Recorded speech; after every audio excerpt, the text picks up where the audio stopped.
I think the Dallas Mavericks had a sneaky good offseason. So today we're going to be doing the offseason recap for the Dallas Mavericks. Right now, down below in the comment section, I want to hear your thoughts on what do you guys think of the Dallas Mavericks offseason? Did you guys think it was as good as I did? I'm not going to sit here and be like they're spectacular, because that's not true. I'd be lying if I said that. Again, guys, in the midst of moving to Miami, we'll be there in 5 days. And right now, still have my parents in between getting the U-Haul and everything, because I moved out of my apartment in Kansas and then had to go to Maryland. Now go to Florida on the 9th. But Kyrie Irving, Grant Williams, Derek Lively II, Seth Curry, Dwight Powell, Rashawn Holmes, Olivier Maximus Prosper, and Dante Exum were the players that they either re-signed or added. They got rid of or let walk Justin Holiday, Davis Bertans, and Reggie Bullock. And Luka did bump his knee in a exhibition game for Slovenia, but he is fine. So they just took him out of the game as a precautionary measure. But the whole thing is, will Kyrie Irving and Luka be enough to get this team to a championship? All right, that's the big if here. Can they do it? It's not a bad team. Okay, let's talk about the team going into training camp as of right now. That team has 14 players: Luka Dončić, Kyrie Irving, Tim Hardaway Jr., Grant Williams, Maxi Kleber, Rashawn Holmes, JaVale McGee, Derek Lively, Josh Green, Seth Curry, Dwight Powell, Dante Exum, Olivier Maximus Prosper, Jaden Hardy. Then they have Mike Miles and AJ Lawson on 2 ways. And they are expected to, they're still trying to trade JaVale McGee and Tim Hardaway Jr., it's been reported. I personally think they've done a great job this summer.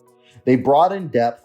They brought in, interior defense. And they have plenty of shooting around the Luka Dončić-Kyrie Irving pairing.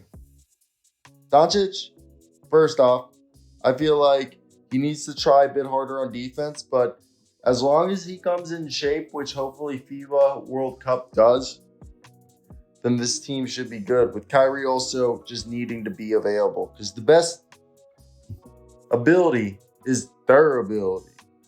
Without those two things, this is a team that was only 5-11 with those two on the floor.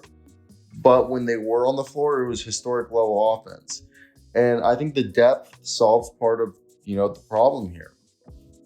I'm excited. When I look at this team, I think the Dallas Mavericks did a lot right, okay, as we get closer to the season. Because this was a team that made it to the Western Conference Finals in 2021.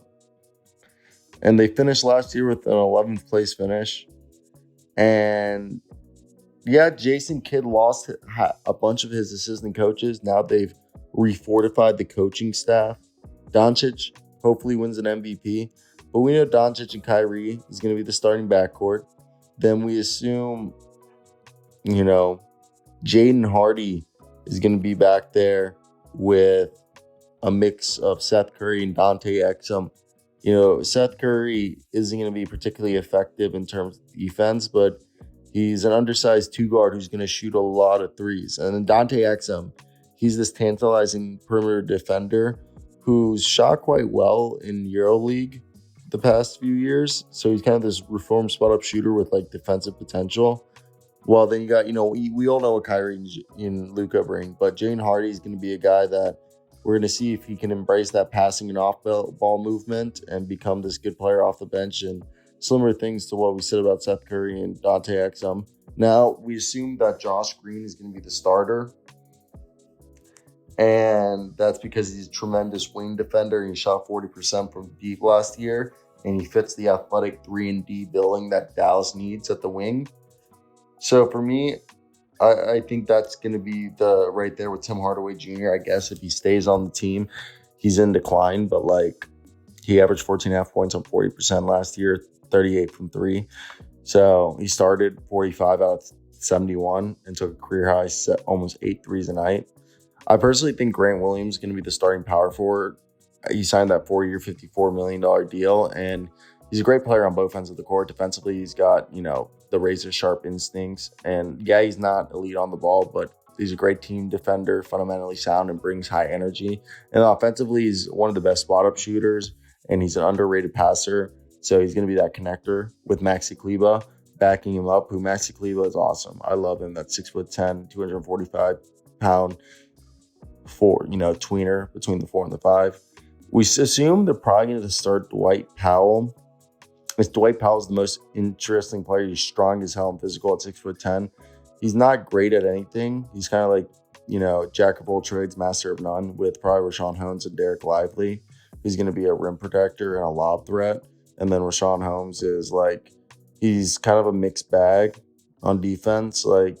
His undersized impact is primarily on offense, but he's not the best guy in defending screens and stuff. But still, I think they did a relatively good job. They could have done worse things here. So let me hear your thoughts. What did you guys think of the Dallas Mavericks and why? Peace out.